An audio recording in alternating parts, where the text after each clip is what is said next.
నమస్తే. నేను మీ కుప్ప పద్మిని. ఇన్నాళ్ళు మీ సపోర్ట్‌ని నాకందిస్తూ, మీ ప్రేమని నాకందిస్తున్న ప్రతి ఒక్కరికి కృతజ్ఞతలు. ఇప్పుడు చూడబోతున్న ఈ వీడియో కూడా ఖచ్చితంగా మీకు ఉపయోగపడుతుంది. లైక్, షేర్ అండ్ సబ్స్క్రైబ్ చేసి మీ ఇష్టాన్ని, అలాగే మీ సపోర్ట్‌ని నాకందించండి. అలాగే ఈ వీడియో పట్ల మీ అభిప్రాయాన్ని కామెంట్ సెక్షన్‌లో కామెంట్ చేసి నాకు తెలియజేయండి. నమస్తే. నమస్తే. Welcome to our channel. నేను కుప్ప పద్మిని. ప్రస్తుతం మనతో పాటు ప్రముఖ ఆధ్యాత్మికవేత్త, ప్రముఖ న్యూమరాలజిస్ట్, లక్ష్మీ నరసింహస్వామి ఉపాసకురాలు శ్రీమతి స్రవంతి గారు మనతో పాటు ఉన్నారు. మాట్లాడదాం. నమస్తే అక్క. నమస్తే పద్మిని. అక్క, ముందుగా మీకు మహాశివరాత్రి శుభాకాంక్షలు అక్క. మీ అందరికీ కూడా సదాశివుడి కృప మనందరిపైన ఉండాలని చెప్పి కోరుకుంటున్నాను. ఖచ్చితంగా ఉండాలి. లింగ రూపం ధరించినటువంటి రోజుగా పరిగణిస్తారు మాఘ మాసంలో వచ్చేటటువంటి ఈ మాస శివరాత్రి, మహాశివరాత్రి.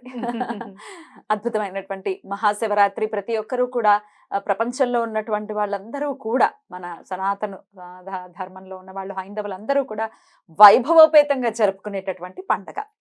అయితే పండుగ జరుపుకోవటంలో ఆబ్వియస్ గా చాలా చాలా దాన్ని ఆస్వాదిస్తూ జరుపుకుంటూ ఉంటాము. తెలుసు మనకి ఎలా చేసుకోవాలో. అయినప్పటికీ ఎలా అసలు శివుడితో కనెక్ట్ అవ్వటం అంటే ఎట్లా కనెక్ట్ అవ్వాలి, అసలు ఆయనతో కనెక్ట్ అయిన తర్వాత ఇంకా డిస్కనెక్ట్ అయ్యే సీనే ఉండదు అనేది ఎన్నో సార్లు ఎంతో మంది ద్వారా మనకు తెలుస్తూనే ఉంటుంది. తండ్రితో కనెక్షన్ అలానే ఉంటుంది. ఇందుకే ఎలా కనెక్ట్ అవ్వాలి శివుడితో? మనం ఎప్పుడు కూడా రూల్స్ ని మనం అతిక్రమించకుండా పాటిస్తూ ఉంటే కనుక భగవంతుడి విషయంలో కూడా మనకి మంచే జరుగుతుంది అని చెప్పాలి. ఆయనకి దగ్గరగా వెళ్ళాలి అంటే గనక మనం ఏం చేయాలి అని అంటే ఒక 7 laws ఉన్నాయి అన్నమాట. ఓకే, సూత్రాలు, 7 సూత్రాలు ఉన్నాయి. శివుడి దగ్గరికి మనం చక్కగా ఆయనకి ఇష్టమయ్యేటట్టుగా ఉండాలి అని అంటే గనక అదేంటంటే ఫస్ట్ సత్యం. సత్యం అనే మాటని అస్సలు వదలకూడదు అన్నమాట. ఎప్పుడు కూడా నిజం చెప్పడానికి, నిజం మాట్లాడడానికి అనేది మనం అంటే రెడీగా ఉండాలి. ఎలాంటి నిజమై అనేది ఉండాలి. అవతల వాళ్ళు ఎదుగుతూ ఉంటే కూడా, అవునండి పాపం వాళ్ళు కష్టపడి పనిచేస్తున్నారు, వాళ్ళు ఎదుగుతున్నారు నిజమే, వాళ్ళు చెప్పిన దాంట్లో ఏముందా అని చెప్పేది ఒకసారి తర్కించి చూసుకోవాలి. మనకు తెలిసిందే నిజం అనుకోవడం పొరపాటు. వాళ్ళకి తెలిసి వాళ్ళు ఎవరైనా చెప్తున్నారు మనకి, ఇది చెయ్యండి, ఇది బాగుంటుంది అని అంటే, ఓహో అలాగా ఇది తింటే బాగుంటుందా, ఇది మనకి మంచి చేకూరుస్తుందా, ఇది చదివితే మంచి చేకూరుస్తుందా, ఆహా అలాగా అని చెప్పి దాన్ని ఎలా మనం చదివి అర్థం చేసుకున్నాము అనేది తర్కించి చూసుకోవాలన్నమాట. సత్యం అనేది మనసులో ఎప్పుడు కూడా తిష్ట వేసుకొని కూర్చోవాలి. కాబట్టి అది ఒక సూత్రం. రెండోది ఏంటంటే నాలెడ్జ్, జ్ఞానం. జ్ఞానం అనేది ఎలాంటి జ్ఞానం అనేది ఉండాలి మనకి అని అంటే, ఎప్పుడు కూడా అవతల వాళ్ళలో ప్రతి జీవరాశిలోను, క్రిమికీటకాదులన్నిట్లోనూ కూడా భగవంతుడిని చూడగలిగేంత జ్ఞానాన్ని మనకి ఇవ్వమని చెప్పి అడగాలి స్వామి. ఆ జ్ఞానము ఇవ్వాలి అని అంటే మనకు ఒక అర్హత ఉండాలి. ఆ అర్హత అనేది సత్యం అంటే ఆ అర్హత మనకి వస్తుందన్నమాట. సత్య మార్గంలో కనుక మనం ఉంటే జ్ఞానాన్ని మనం తీసుకోవడానికి అర్హులం అవుతాం అన్నమాట. కాబట్టి ఎలాంటి జ్ఞానం ఉండాలి ఇక్కడ కూడా చూడు, అవతల వాళ్ళ జ్ఞానాన్ని చూసి, అవతల వాళ్ళ ఎదుగుదలను చూసి ఈర్ష్యపడకుండా ఉన్నటువంటి జ్ఞానం కావాలి స్వామి అని అడగాలి. ఇప్పుడు రావణాసురుడు ఉన్నాడు, జ్ఞానం విపరీతమైనగా సమర్పించాడు. అలాగే ఈశ్వరుడే ఆత్మలింగం కూడా ఇవ్వడానికి ఇచ్చేంత భక్తుడు. మరి సీతమ్మ వారి విషయంలో ఆ జ్ఞానాన్ని ఉపయోగించాడా? లేదు. అంటే నువ్వు జ్ఞానం ఇవ్వడమే కాదు, జ్ఞానం ఉండడమే కాదు, అది ఏ టైంలో ఎలా ఉపయోగించాలి అనేది కూడా స్ఫురణకి తెలియజేసే విధమైన జ్ఞానాన్ని మనకు కావాలి అని చెప్పి ఈశ్వరుడిని మనం కోరుకోవాలన్నమాట. అలాంటి జ్ఞానం మనం కోరుకున్నప్పుడు తప్పకుండా ఈశ్వరుడికి మనం దగ్గర అవుతాము అని చెప్పుకోవచ్చు. అలానే మూడోది ఏంటి అని అంటే ఇల్యూజన్ అని చెప్తారు. అంటే ఏంటి, ప్రతి దానికి కూడా మాయ. మనకి ఈ ప్రాపంచిక కోరికలన్నిటినీ గనక మనం కోరుకుంటూ ప్రాపంచిక కోరికల్లో తీరింది కదా అని చెప్పి మనం దానిలోనే ఉంటే ఇంకా మనం అందులోనే ఉండిపోతాం అన్నమాట. ఇప్పుడు ఫర్ సపోజ్ నిన్న కోరిక తీరింది పద్మిని, దాంట్లోనే ఆనందాన్ని వెతుక్కోకూడదు. ఆ కోరిక తీరినందుకు అసలు ఆ కోరిక తీరడానికి అవకాశాన్ని కల్పించింది ఎవరు? పరమాత్ముడు ఎలా మనని ఆ కోరిక తీరడానికి మనకి ఎలాంటి కరుణ చూపించాడు ఆయన, ఎలాంటి దయ అమ్మవారు చూపించింది, ఇవన్నీ తర్కించుకుంటూ వెళ్ళిపోతూ ఉంటే భగవంతుడికి దగ్గర అవుతూ ఉంటాం అనమాట. ఇప్పుడు ఆ కోరిక తీరిపోయింది కదా అని మొక్కు తీర్చడం కూడా మర్చిపోతాం మనం ఒక్కొక్కసారి. మనకి సత్యదేవుని కథలో ఇదే కదా వస్తుంది, మర్చిపోయారు అని చెప్పి. ఎన్నో రోజులు వెయిట్ చేసి ఆయన లాస్ట్కి ఇంకా ఆయన కోపం వచ్చింది నేను అనుకోను, ప్రకృతికే ప్రకోపం చూపించింది వాళ్ళ మీద. వాళ్ళు సముద్రంలోనే గల్లంత అయిపోయారని కదా వాళ్ళు వింటారు. అంటే ఇంకెప్పుడు తీరుస్తాడని చెప్పి పంచభూతాలకే కోపం వచ్చింది, కానీ భగవంతుడికి కోపం వచ్చిందని నేను అనుకోను. అయితే అలా ఎప్పుడు కూడా ఏదైనా చేసినప్పుడు, మొక్కినప్పుడు మనం దాన్ని ఎప్పటికప్పుడు వెంటనే తీర్చేసుకుంటూ వెళ్ళాలన్నమాట. అంటే ఈ ప్రాపంచిక కోరికల్లో పడిపోయి ఎవరో దీనికి కారణభూతులు అని చెప్పి మనం మర్చిపోవడం అనేది తగదు అని చెప్తున్నారు ఈ లాస్ట్ లో. మళ్ళీ 4వ దానికి చెప్తాను. అలాగే ఇక్కడ ఏం చెప్తున్నారంటే ఆనందానికి అతీతంగా ఉండాలి అని చెప్తున్నారు. ఎప్పుడు కూడా ఆనందాన్ని ఆ ఎదుటి వారిలో వెతుక్కుంటూ ఉండాలంట మనం. అంటే ఎదుటి వాళ్ళు ఎవరైనా బాగా పైకి వచ్చారబ్బా, వాళ్ళు ఎంత బాగా పైకి వచ్చారు, వాళ్ళు ఎంత కష్టపడ్డారు, వాళ్ళు ఎలా కష్టపడి ఉంటారో అని చెప్పి. అందుకే మనని మహాత్ముల జీవిత చరిత్రలు, అవధూతల జీవిత చరిత్రలు చదువుకోమని చెప్పేది అందుకే. వాళ్ళు ఎలా ఉంటున్నారు, వాళ్ళు ఎలాంటి డ్రెస్ వేసుకున్నారు, వాళ్ళు ఉమ్మేస్తున్నారా, ఉమ్ము మీద పడుతుందా, ఇవన్నీ మనకు అనవసరం. అసలు ఎలా ఎలా ఎలా మనము అంత ఇప్పుడు టోపియమ్మ గురించే మాట్లాడుకుంటే ఎలా ఆవిడ రోజు ఆ గిరి ప్రదక్షిణ చేస్తున్నారు, నిజంగానే మతిస్థిమితం లేదు. కానీ రోజు గిరి ప్రదక్షిణ చేసి ఎంత పుణ్యాన్ని మూటగట్టుకుంటున్నారో కదా, దానిలో మనం హ్యాపీనెస్ వెతకాలన్నమాట. అలాంటి ఆనందాన్ని మనకి కావాలి. మనకున్న ఆనందం మనకి మన పిల్లలు పెద్దగా అయ్యారో, లేకపోతే యూనివర్సిటీలో సీట్ వచ్చిందో, ఇలాంటి ఆనందంలో మనం ఉండిపోకూడదు అనమాట.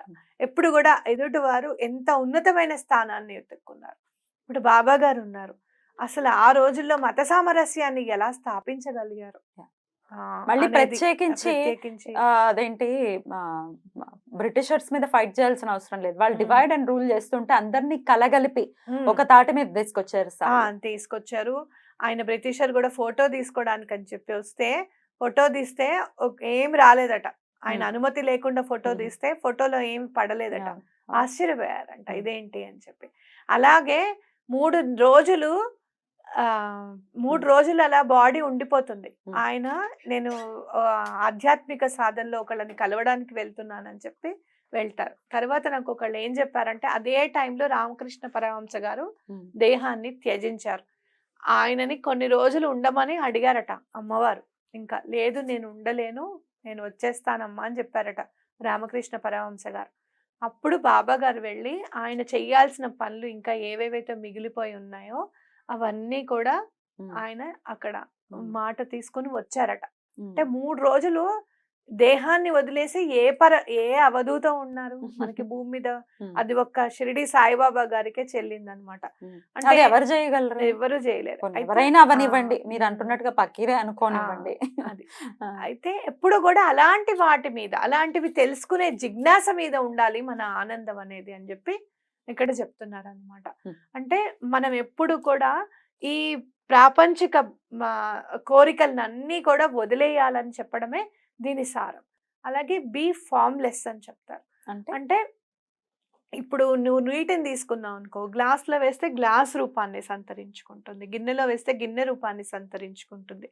అంటే నీటికి ఎలా అంటే అలా మౌల్డ్ అయిపోతుంది అనమాట. అలాగే నువ్వు కూడా నీకున్న ప్రతి పనిలోనూ ఫార్మ్లెస్ గా ఉండు. అయ్యో నువ్వు అలా ఉంటే ఎన్ని కాపురాలు బాగుంటాయో చూడు.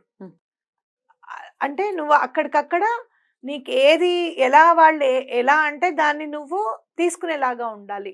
సరే వాళ్ళు అన్నంత మాత్రాన నేను అది కాదు కదా, నా పని నేను చేసుకుంటూ వెళ్ళిపోతాను, నేను నిమిత్త మాత్రురాలిని, వాళ్ళు అన్న పని వాళ్ళ దగ్గరే ఉంటుంది, వాళ్ళు అన్న మాట వాళ్ళ దగ్గరే ఉంటుంది, నా దాకా రాదు అనే దృఢ చిత్తంతో మనం ఉండాలి అని చెప్తున్నారు అనమాట.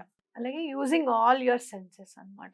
మన ఎప్పుడు కూడా మన పంచేంద్రియాలే కాకుండా మనం ఒక్కసారి ప్రతిదీ కూడా మనం ఏం ఆలోచిస్తున్నాం, మనం ఏం మాట్లాడుతున్నాం, ఆ మాట వల్ల ఎవరికి ఇబ్బంది కలుగుతుంది, లేదు మనం చేసే పని వల్ల ఎవరికైనా ఇబ్బంది కలుగుతుందా, ఇవన్నీ కూడా ఎప్పటికప్పుడు మనని మనం తరిచి చూసుకోవాలి అని చెప్తున్నారు అనమాట. Hmm. ఏదైనా చేసేటప్పుడు నువ్వు గమనించి ఒక్కసారి కళ్ళు మూసుకున్నావు అనుకో, మొత్తం అంతర్లీనంగా మనం చెక్ చేసేసుకుంటాం ఒక్కసారి. బాహ్య ప్రపంచం ఎప్పుడైతే కనపడకుండా ఉంటుందో మనలో ఉన్న ఆత్మ సౌందర్యాన్ని మనం పెంపొందించుకోవడానికి అవకాశం ఉంటుంది. అదే మెడిటేషన్ వల్ల మనకు వచ్చేది అలవడుతుంది అనమాట. నెమ్మదిగా అలవడుతూ ఉంటుంది. అదేమంటున్నారు, ఆల్ ది సెన్సెస్ అంటే ప్రతి సెన్స్ ని ఎప్పుడు కూడా జాగృత పరిచి ఉండు. అలాగే కర్మేంద్రియాలని కూడా జాగ్రత్తగా నీ అదుపులో పెట్టుకోవాలి చెప్తున్నారు అన్నమాట. అలాగే ఎన్లైట్మెంట్ విత్ అవేకనింగ్ అంటున్నారు. అంటే ఎన్లైట్మెంట్ అనేది ఎప్పుడు వస్తుంది మనకి అంటే ఇవన్నీ ఆ 6 రూల్స్ కనుక మనం పాటిస్తూ ఉంటే గనక మన మనస్సు అవేకన్ అవుతుంది అనమాట. అంటే స్థిర చిత్తంతో మనం ఉంటే తప్పకుండా భగవంతుడు అనేవాడు కనపడతాడు, ఈశ్వరుడు ఇందులోనే ఉన్నాడు అనేది మనకి తెలుస్తుంది.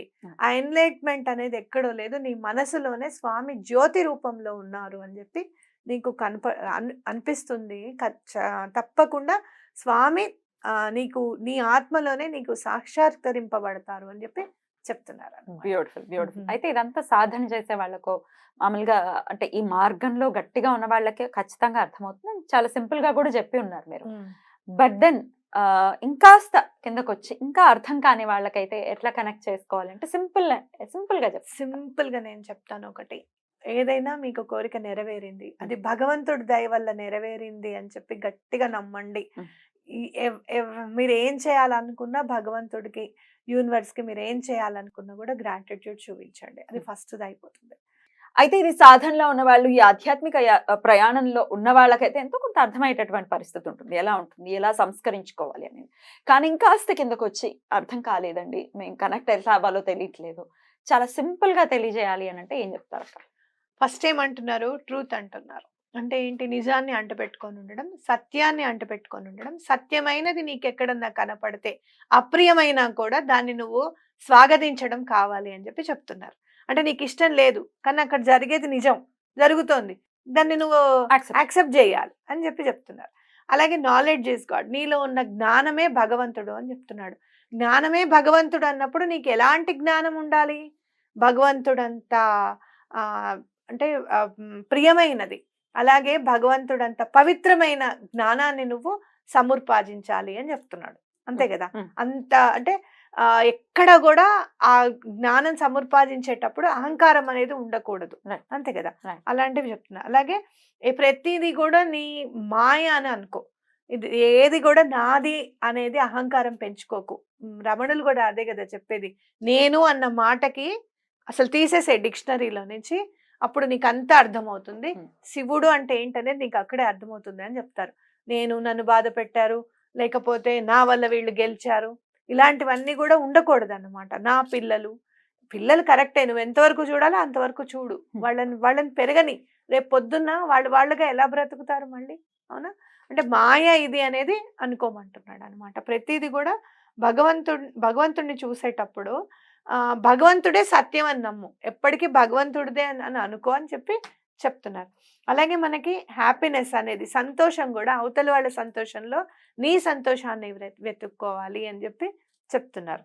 అంటే ఎప్పుడు మనం అవతల వాళ్ళ సంతోషంలో మన సంతోషం వెతుక్కోవాలంటే ఏంటి, నర్భగర్భంగా ఇక్కడ ఎవరిని బాధ పెట్టకూడదు మన వాక్కుతో అని చెప్పి చెప్తున్నారు. ఈజీ మెథడ్ అనమాట.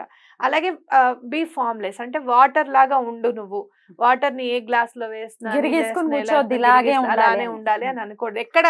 ఎక్కడ ఎలా మలగాలి అలా మలుగు, అంతే, అలా మారిపోను, అప్పుడు నీకు ఏ ప్రాబ్లం ఉండదు అని చెప్తున్నారు. అలాగే నీ పంచేంద్రియాలు కర్మేంద్రియాలు ఎప్పుడు కూడా నీకు జాగృతమై ఉండాలి, వాటిని యూజ్ చేయని చెప్తున్నారు. అంటే ఏంటి, నువ్వు ఏదైనా తప్పు చేసినప్పుడు ఖచ్చితంగా ఏదైతే నువ్వు తప్పు చేస్తున్నావో అది నీ మనసు చెప్తుంది, ఇది తప్పు, నువ్వు మాట్లాడేది కరెక్ట్ కాదు, నువ్వు చేసేది తప్పు అని మనస్సాక్షి చెప్తుంది. దాన్ని వింటే చాలు మనం ఈజీగా, అవునా కాదా. ఆ మనస్సాక్షి అన్ని సెన్సెస్ ని యూజ్ చేసుకుని చెప్తుందిగా, అవునా. అలాగే మీకు తర్వాత ఏమంటున్నారు, ఇవన్నీ వస్తే గనక ఎన్లైట్మెంట్ ఈజ్ అవేకనింగ్ అంటున్నారు. అంటే నీ మనసులో ప్రతి నీ ఉచ్ఛ్వాస నిశ్వాసాల్లో శివుడు మమేకమై ఉంటాడు ఇవన్నీ చేస్తే. ఈజీగా ఒక్క మాటలో చెప్పాలి అని అంటే కనుక, ఎదుటి మనిషిలో దైవత్వాన్ని చూడు, ఎదుటి వాళ్ళు చేసే దాంట్లో ధర్మాన్ని వెతుకు. నీకు కనపడకపోతే కనపడేంత వరకు వెతుకు. నీకు ఒక పని ఇష్టం లేదు, 10 మందికి అది పని చేసింది, అది ఎందుకు పని చేసింది అనేది వెతుకు. అది రైట్. అప్పుడు ఖచ్చితంగా తెలుస్తుంది. ఖచ్చితంగా కనపడుతుంది.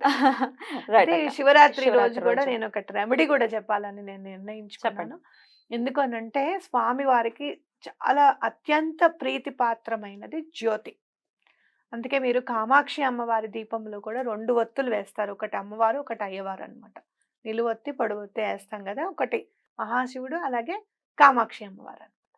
కాబట్టి తప్పకుండా ఒక జ్యోతిని వెలిగించండి విడిగా శివరాత్రి రోజు. జ్యోతిని వెలిగించి అక్కడ మారేడు దళాలు ఆ జ్యోతికే సమర్పించండి.